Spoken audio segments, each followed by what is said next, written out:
श्रीमद् भागवतम चौथा कैंटो 31वां अध्याय 10वां श्लोक। नारद मुनि द्वारा दिया गया ज्ञान प्रचिता को। तो नारद मुनि ने बोला कि जब कोई जीवात्मा परम नियंता भगवान की भक्ति करने के लिए जन्म लेता है तो उसका जन्म, उसके सारे कर्म, उसकी आयु, उसका मन, उसकी वाणी सभी वास्तव में सफल होते हैं। किम जन्म भिस्त्रीभिः चौक्र सावित्र याज्ञिके कर्म भिर्वा त्रयी प्रोक्ते पुंसोऽपि विबुधायुष। सभ्य मनुष्य के 3 प्रकार के जन्म होते हैं। वेरी फेमस श्लोक। हर दीक्षा समारोह में इस श्लोक को बोला जाता है। सुना आप लोगों ने? तो सभ्य मनुष्य के 3 प्रकार के जन्म होते हैं, सभ्य के। बाकी क्या है? असभ्य। पहला जन्म शुद्ध माता पिता से होता है। माता पिता शुद्ध, तो माता पिता की चेतना कैसे होनी चाहिए? शुद्ध होनी चाहिए। तो पहला जन्म तो वही है। उसके बाद जिसे वीर द्वारा या जन्म या शौक्र जन्म कहते हैं। दूसरा जन्म गुरु से दीक्षा लेते समय होता है। इसको सावित्र कहते हैं। सावित्र जो दीक्षा, जो नाम दीक्षा होती है, जन्म गुरु से दीक्षा, तो इसको क्या कहते हैं? द्विज बोल देते हैं। द्विज मतलब जो 2 बार जन्मा हो। समझ में आया? यानी कि पैदा हुआ हो, बीच में मर गया हो, और मरते मरते वो वेंटिलेटर पे उसके प्राण फिर से आ गए हो, उसको कहते हैं द्विज।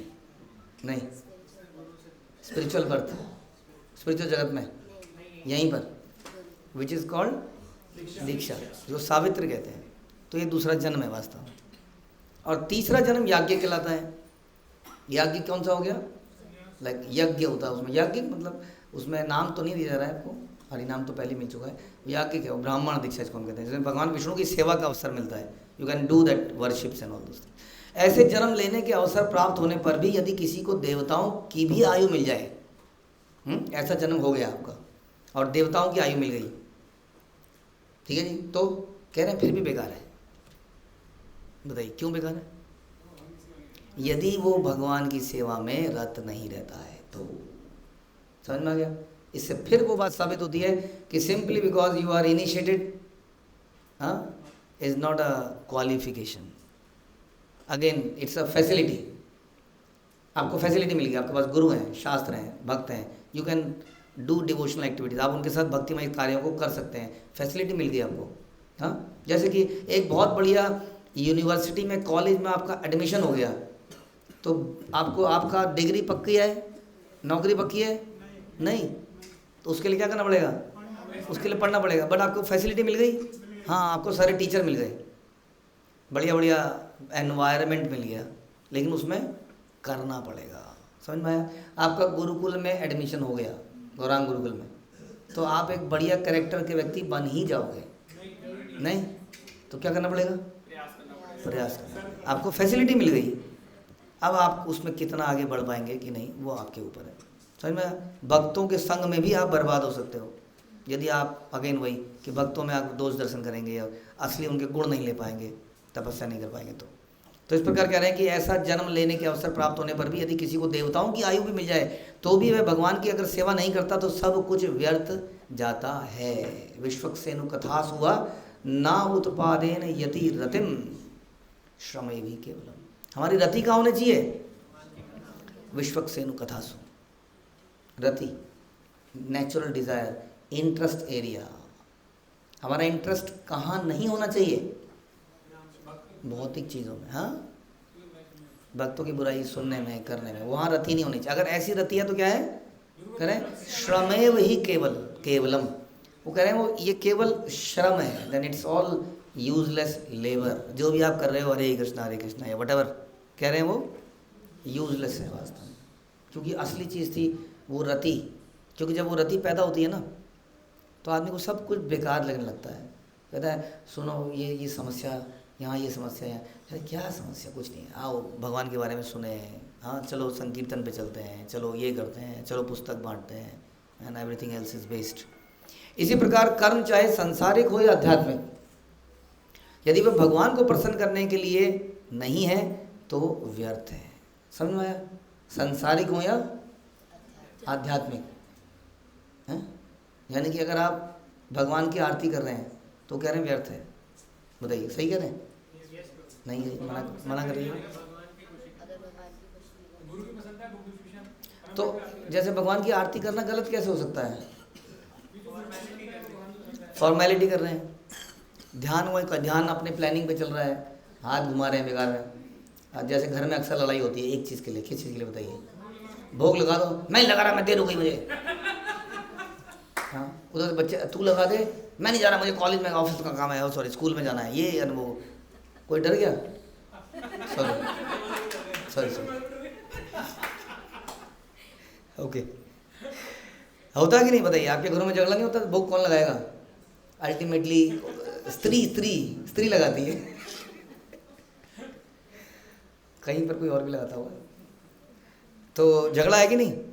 ऐसे भोग लगाने का क्या फायदा? भगवान भी देख रहे हैं, हम खड़े हैं क्या कितनी, मतलब जैसे सोचो, जैसे मेहमान है घर के अंदर, ठीक है, मेहमान ड्राइंग रूम में बैठा है और अंदर से आवाज़ें आ रही हैं, जा पानी दे के आ, मैं नहीं दे के आ रहा, और कह रहे तुम दे आओ, तो वहाँ अंदर बेचारा कैसा, उसको कैसा लगेगा?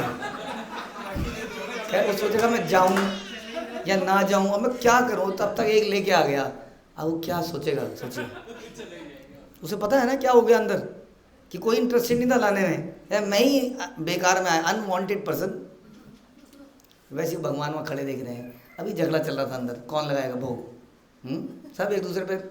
देखिए खाना, देखो आप सच बताइए, पूरा प्रसाद बन जाता है, 1-1, 2-2 घंटे लगते हैं, गर्मी के दिन में सब कुछ हो जाता है। वो सब्जियां भी ले आएगा, वो सारा काम वो भी कर देगा, सारा काम वो भी कर देगी। पता नहीं ऐसी क्या चीज़ है इस भोग लगाने में, इसी में क्यों दिक्कत आती है? आदमी 1 घंटा बनाने में लगा देगा, लेकिन आचमन करने में, वाह। सब्जियां धोई आपने, सब्जियां आपने धोई, सब्जियां आपने काटी, तेल डाला, उसको वेट किया थोड़ा गर्म हो जा, फिर उसमें डाली, फिर ढकी, जो भी कितना काम किया भैया। हाँ, तब तक तो ये हो रहा था ना, बस ये बन रहा है, बनने के बाद बस अब, लेकिन वो बनने और खाने के बीच में वो भगवान आ जाते हैं बीच में। अब भगवान ये सब सुन रहे हैं कि नहीं? तो कैसा लगता होगा उनको, हैं? फिर भी वो कुछ कहते नहीं है। तो इसलिए कह रहे हैं कि यदि आप ऐसा भी हो जाए, यदि आप आध्यात्मिक कार्य भी कर रहे हैं, सो कॉल्ड, कह रहे हैं तो भी व्यर्थ है। पत्रम पुष्पम फलम तो है, कोई बात नहीं, इससे चलो पानी का गिलास दे दो यार, छोड़ो, डोंट वरी, उसमें तो नहीं करना पड़ेगा ना ज़्यादा कुछ। बस लगाते हैं ना कुछ लोग मिश्री, सवेरे सवेरे मिश्री लगा दी और बस हो गया जी, पूरे दिन का काम हो गया। हाँ, मिश्री बतासा। तो अगर प्रेम से लगाएं तो still that is better than आपकी 56 भोग की थाली। समझ में आ रहा है? तो what is important in serving the Lord? भाव, प्रेम, जो कि शुद्ध चरित्र से आएगा जब शुद्धता से भक्ति करेंगे। समझ में आया? शुद्धता से, विदाउट ये अनर्थों को आगे नहीं आने देंगे अपने जीवन में। ये हमारा पर्पस है, ध्यान रखिए। कौन बड़ा है, कौन आगे है, कौन पीछे है, कौन ऊंचा है, कौन नीचा है, ये सब व्यर्थ है। अगर कोई ऐसा कर भी रहा है तो उस तरफ को जाने की जरूरत नहीं है, क्योंकि we will miss the main thing which is in our life this. Okay, तो बता रहे हैं कि इस प्रकार का जो शौक्र जन्म है माता पिता से, प्रभुपाद कह रहे हैं ये तो पशु का जन्म भी होता है, किंतु वैदिक सभ्यता के अनुसार मनुष्य शौक्र जन्म में सुधार ला सकता है। अच्छी बात तो नहीं है ये, अच्छी बात है जन्म लेना अच्छी बात नहीं है, बताइए जी। हाँ जी, जन्म लेना अच्छी बात है? जन्मदिन, बर्थडे अच्छा दिन है बुरा दिन है?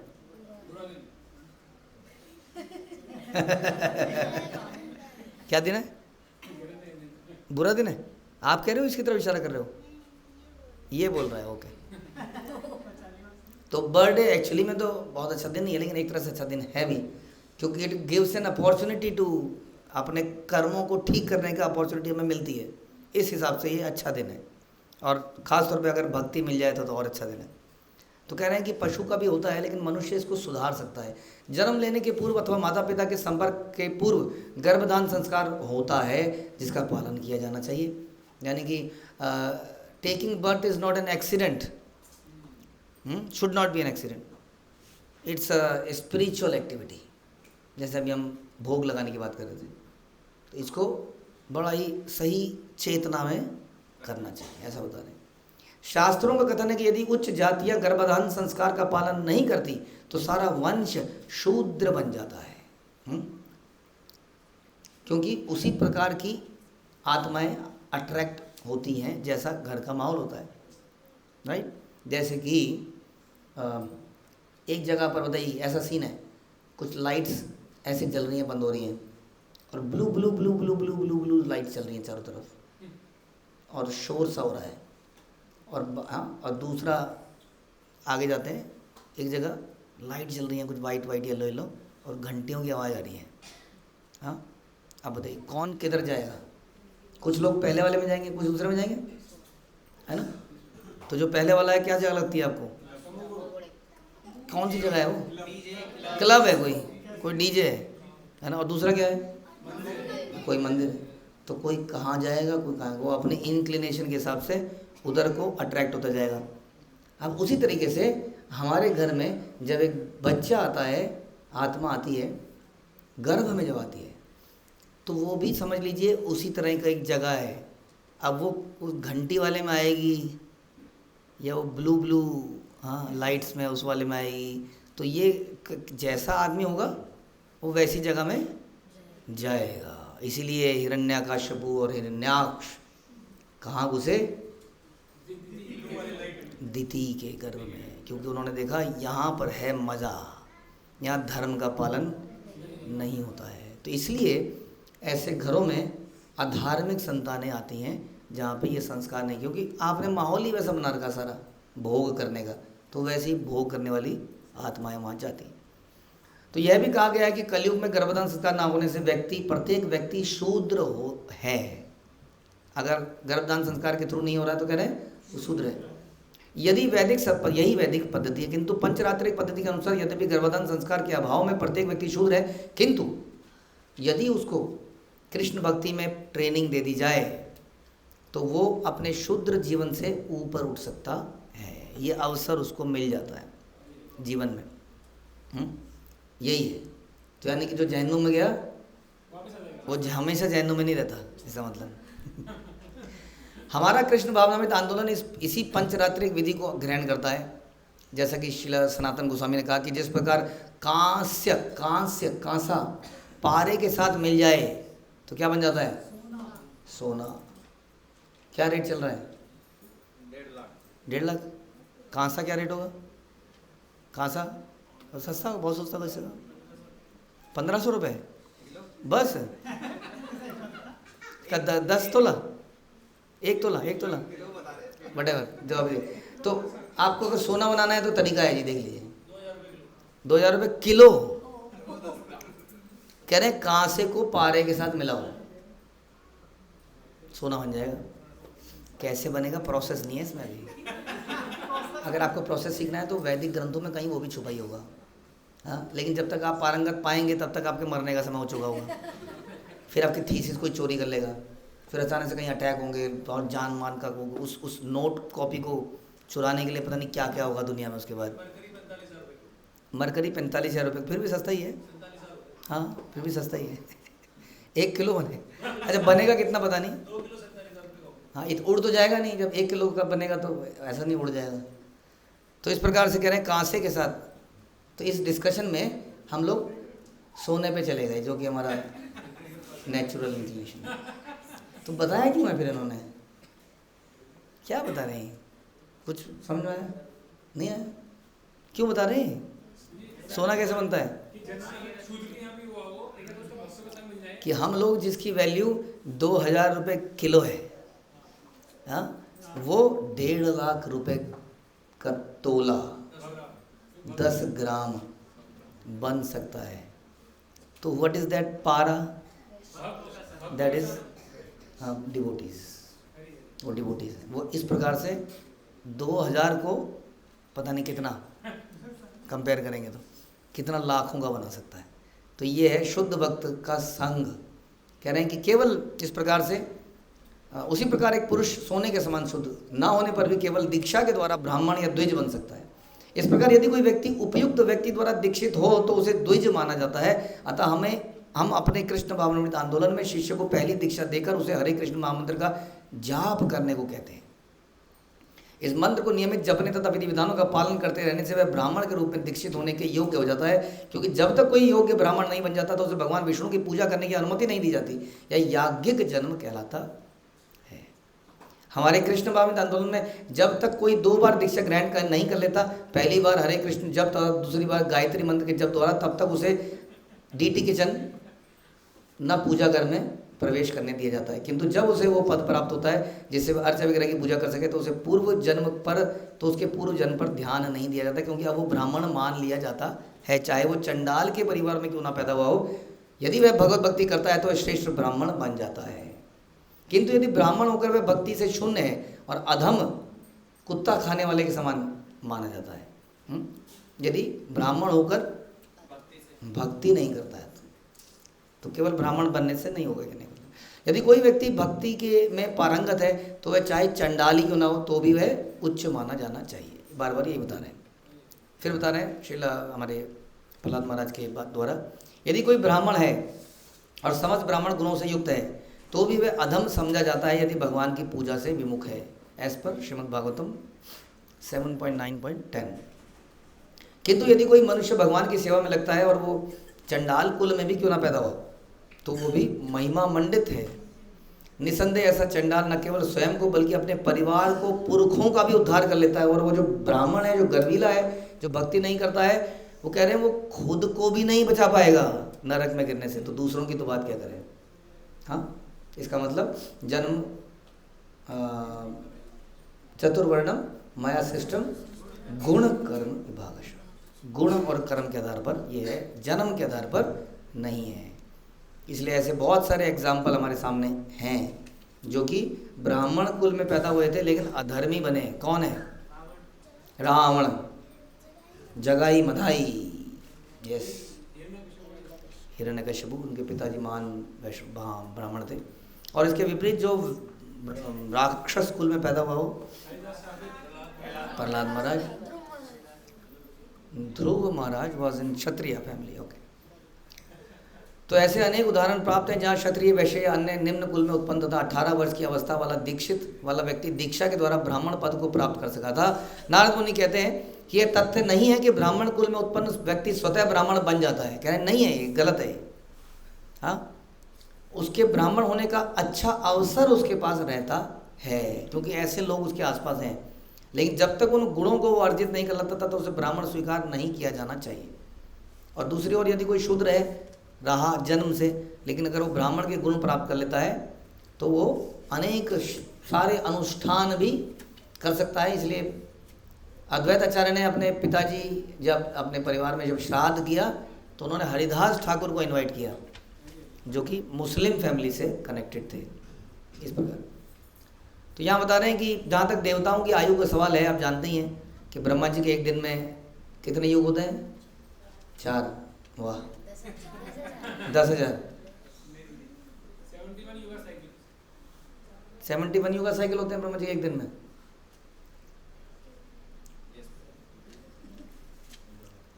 एक 1000 युगा साइकिल, 1000। 71 एक मनु, देवताओं के एक सरकार का समय हो। तो ऐसा बता रहे हैं कि चतुर्युग सहस्त्र चतुर्युग से बना होता है। ऐसे ही उनका दिन और ऐसे ही उनका रात होती है। एनीवे, तो यहाँ कह रहे हैं कि इतनी लंबी आयु है और उसमें हमने देवताओं की बोली कि देवताओं में 71 युगा साइकिल, राइट। सो 71,000 टाइम्स 43 lakhs, समझ में आ गया? तो उतनी आयु, उतना उनकी सरकार है, आयु मान लीजिए, चलो उसको आयु मान लेते हैं। तो आयु अगर उतनी है तो कह रहे हैं उतनी आयु भी किसी को अगर प्राप्त हो जाए और ब्राह्मण कुल में पैदा हुआ हो, हाँ, और दीक्षित भी हो गया हो और डबल दीक्षित भी हो गया हो, तो भी कह रहे हैं बेकार है यदि उसके हृदय में भगवान के लिए भक्ति नहीं है। तो ऐसा होता है। तो मुख्य चीज़ समझनी चाहिए। हमने जो समझा कि हमें भक्ति का मतलब ही होता है प्रेममयी सेवा। उस सेवा में प्रेम जरूर होना चाहिए। ठीक है, शुरुआत में दिनों में पैदा नहीं होता है, धीरे धीरे भक्ति योग के नियमों का पालन करने से वो प्रेम पैदा हो सकता है। But after some point of time you should think about it क्या मैं इन कार्यों को प्रेम से कर रहा हूँ, क्या मैं जप को प्रेम से कर रहा हूँ या संख्या, हाँ संख्या गिन रहा हूँ। It is not about the quantity also, all the quantity से कहते हैं धीरे धीरे क्वालिटी आती है, but the quality is very important. 16 at least 16 rounds with good quality. Hare Krishna. Srila Prabhupada की जय। ग्रंथराज श्रीमद् भागवतम की